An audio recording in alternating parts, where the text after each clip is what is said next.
Welcome to the second installment of Frankston Street Arts Tour. My name is Gus and I'm here to show you around.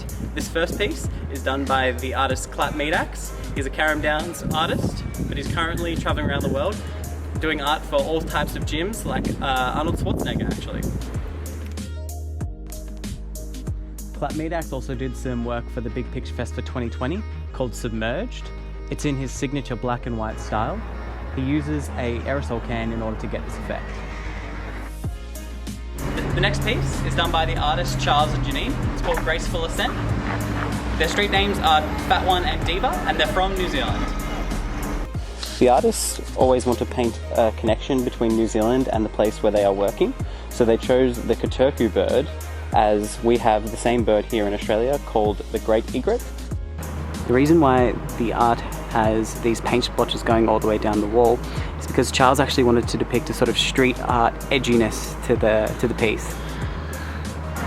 That was Graceful ASCENT. Now let's go to the next one.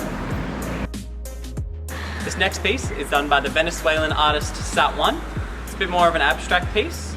This was done for the Big Picture Fest for 2019, and he smashed it up in 2 days. He's able to do it much quicker because it's done with an aerosol can rather than a brush paint.